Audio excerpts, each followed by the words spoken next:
कि मैं रविंदर रैना जी और भारतीय जनता पार्टी के जो डॉक्टर जितेंद्र सिंह है उनको चूड़ियाँ पहनाऊंगा और चूड़ियाँ दूंगा।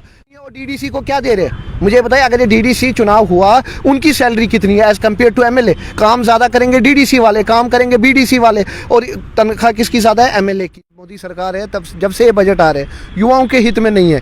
आप हमारे होमगार्ड्स की तरफ देख लिए, एनवाईसी वालों की तरफ देखिए, फिजिकल एजुकेशन की तरफ देखिए, डेली वेजर्स, खासकर डेली वेजर्स की तरफ देखिए। नरेंद्र मोदी को तो घूमने के बगैर कोई फुर्सत है नहीं, युवाओं की खाली बात करते हैं भाषणों में। मैं यही कहूँगा हमारे ये जो डेली वेजर्स है, हमारे जो जितने भी वर्कर्स है, आंगनवाड़ी है, फिजिकल एजुकेशन वाले, इनके लिए कुछ करे प्रायोरिटी बेसिस पे, ना कि मजाक में। आदाब, आपका मेज़बान मोहम्मद जाफ़र आपकी खिदमत में हाजिर है और आप देख रहे हैं न्यूज़ फॉर यू। आप सभी इस बात से बखूबी वाकिफ़ होंगे कि गुज़श्ता कल वज़ीर ख़ज़ाना निर्मला सीतारमन जी की जानिब से जम्मू व कश्मीर के लिए पार्लियामेंट में बजट पेश किया गया, जो बजट 1.08 लाख करोड़ का है। लेकिन बड़े अफसोस की बात है कि जम्मू व कश्मीर के नौजवानों की बात कहीं नहीं है। जो हमारे डेली वेजर्स हैं उनकी कहीं बात नहीं की गई है।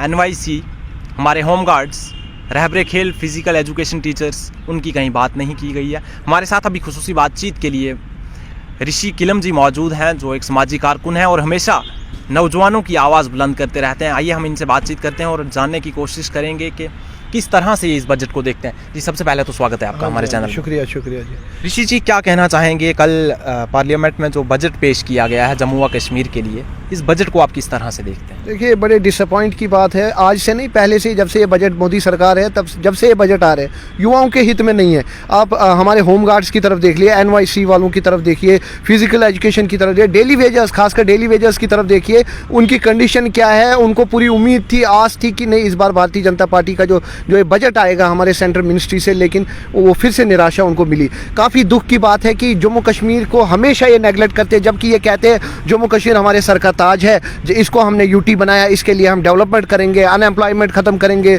बेरोज़गारों की मदद करेंगे, महिलाओं के लिए करेंगे। क्या किया इन्होंने मुझे बताइए ना? कुछ भी नहीं किया। जब से ये यूटी बना तब से इन्होंने बेड़ा गर्क कर दिया स्टेट का। मुझे ये बताइए, कश्मीर की हालत आप देख लीजिए जाके, वहाँ के नौजवानों की देखिए, फिर ये बोलते आतंकवाद बढ़ गया, फिर ये बोलते ड्रग्स बढ़ गया। तो क्यों बढ़ेगा? देखिए, नौजवान जब उसके पास रोज़गार नहीं है, जो डेली वेजर्स बेचारे जिनकी सैलरी आप देखिए, खासकर मैं ये बताना चाहता हूँ जो बाहर के स्टेट्स में डेली वेजर्स है या बाहर के कॉन्ट्रैक्ट बेसिस पे है, उनकी सैलरी यहाँ से ज़्यादा है। और यहाँ की सैलरी देख लीजिए क्या है, यहाँ इंप्लीमेंट ही नहीं हो रहा है, ना होने दे रहे हैं। भारतीय जनता पार्टी सिर्फ मजाक कर रहे हैं। इन्होंने जम्मू कश्मीर के युवाओं को एक टेस्टिंग लेबॉर्ट्री बनाया कि इन पे आज ऐसे ऑर्डर निकालो, आज ऐसे फरमान निकालो। जम्मू कश्मीर में अगर विकास हो रहा है तो भारतीय जनता पार्टी के लीडर्स का, अच्छे दिन आए तो भारतीय जनता पार्टी के लीडर्स का। नरेंद्र मोदी को तो घूमने के बगैर कोई फुर्सत है नहीं, युवाओं की खाली बात करते हैं भाषणों में। असम जाएंगे, कहीं जाएंगे, वेस्ट बंगाल जाएंगे, उनको बस ये है कि कैसे ये दूसरी सरकार तोड़नी है, कैसे इसके खिलाफ बोलना है, कैसे ममता बनर्जी के खिलाफ बोलना है, कैसे फारूक अब्दुल्ला के खिलाफ बोलना है। यही इनकी राजनीति है। इनने किया क्या?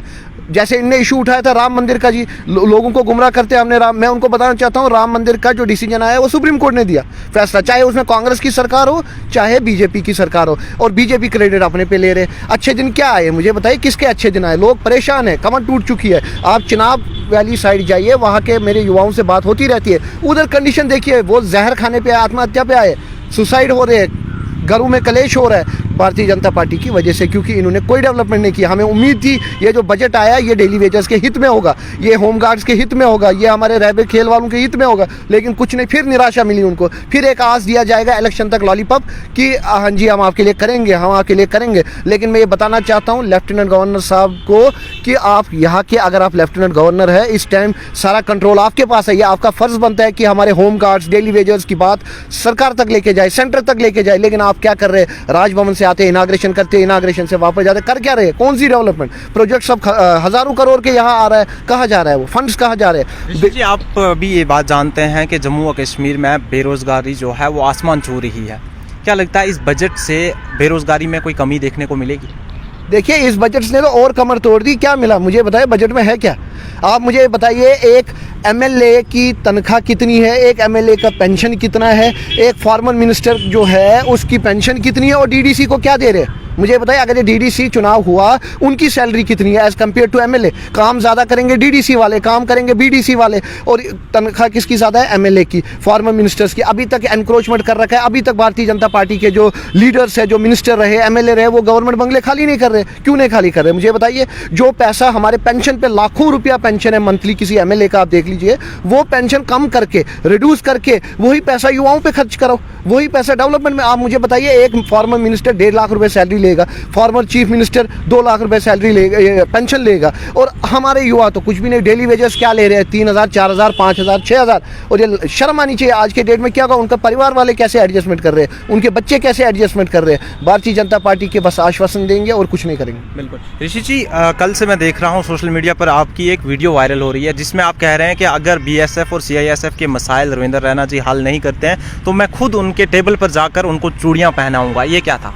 देखिए, बड़े दुख की बात है, काफ़ी दिन से, पिछले 50 दिन से सीआईएसएफ और बीएसएफ के एस्पिरेंट्स धरना पे है। वो अपनी जायज़ मांग, अपने हक के लिए लड़ रहे, कोई एक्स्ट्रा नहीं मांग रहे। जबकि उनको भारतीय जनता पार्टी, डॉक्टर जितेंद्र सिंह जी ने आश्वासन दिया था, उनको भारतीय जनता पार्टी ने आश्वासन दिया था, हम आपके मसले हल करेंगे, आपको एडजस्ट करेंगे। लेकिन उनकी कंडीशन जाके आप देखिए, वो डेली धरना पे है, दिन रात वहाँ सोते हैं। उनकी कंडीशन क्या है? मैं सिविल सोसाइटी मेंबर्स का धन्यवाद करना चाहता हूँ, जो सामने आए उनकी मदद के लिए। खासकर आप जैसे मीडिया वालों का धन्यवाद, जो कि डेली उनको कवरेज दे रहे हैं, जो कि डेली उनकी मसले जो है सेंटर तक लेके जा रहे हैं, स्टेट तक लेके जा रहे हैं। लेकिन मैंने कल ये कहा कि मैं रविंद्र रैना जी और भारतीय जनता पार्टी के जो डॉक्टर जितेंद्र सिंह हैं, उनको चूड़ियाँ पहनाऊंगा और चूड़ियाँ दूंगा। वो इसलिए कहा क्योंकि इनके मसले अगर हल नहीं होते आपसे, तो आप चूड़ियाँ पहन लीजिए। ये मैं अपनी बात से कायम हूँ, मैं पलटा नहीं हूँ अपनी बात से, मैं आज भी स्टैंड हूँ अपनी बात पे। अगर उनका मसला हल नहीं होगा, मैं जाऊँगा, ज़्यादा से ज़्यादा क्या होगा? फांसी देंगे और क्या करेंगे? मैंने कोई क्राइम तो नहीं किया है, मैं सच बोल रहा हूँ, जो सच फैक्ट है। मैं स्टैंड हूँ अपनी बात पे।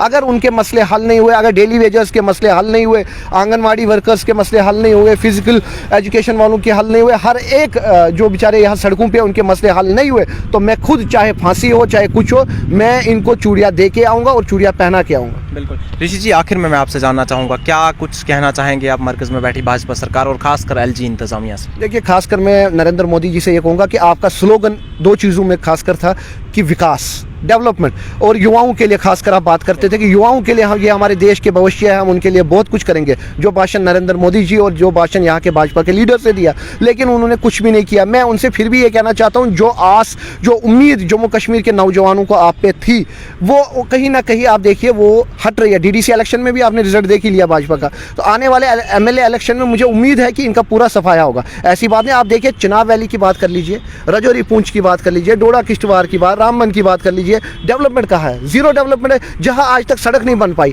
जहां आज तक हॉस्पिटल नहीं बन पाया, एयरपोर्ट नहीं बन पाया, डॉक्टर जितेंद्र सिंह ने विकास क्या किया? जुगल किशोर शर्मा जी ने विकास क्या किया रजौरी पूंछ का? मुझे ये बताइए। कश्मीर की हालत देखिए, सड़कों की हालत देखिए, नौजवानों की हालत देखिए, और आप ये कहते हैं कि नहीं जी कश्मीर के लोग ऐसे हैं, कश्मीर के लोग, आप वहाँ जाते हैं उनको खुश करते, जम्मू आते, जम्मू के युवाओं को, ये नहीं चलेगा ये राजनीति।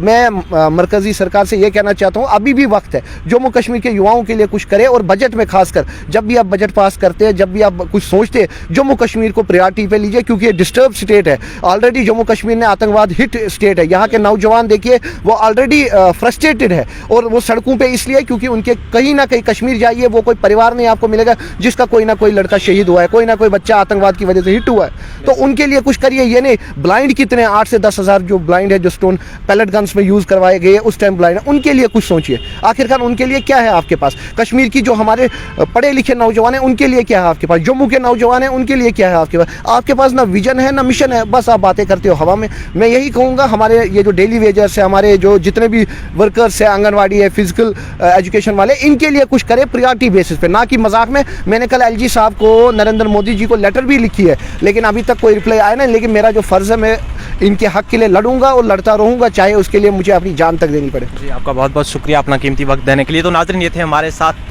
इंजीनियर ऋषि किलम जी, जिन्होंने मुख्तलिफ मसाइल को लेकर हमारे साथ बातचीत की, और ख़ासकर इन्होंने एक बात पर ज़्यादा जोर दिया कि जो डेली वेजर्स हैं, जो रहबरे खेल टीचर्स हैं, जो NYC के एम्प्लॉइज़ हैं, उनको प्रायोरिटी बेस पर लिया जाए, ताकि उन्हें मज़ीद परेशानियों का सामना ना करना पड़े। क्योंकि एक लंबे अरसे से ये लोग अपने हक़ के लिए आवाज़ बुलंद कर रहे हैं और अपना हक़ मांग रहे हैं, लेकिन इनकी और कोई तवज्जो नहीं दी जा रही है।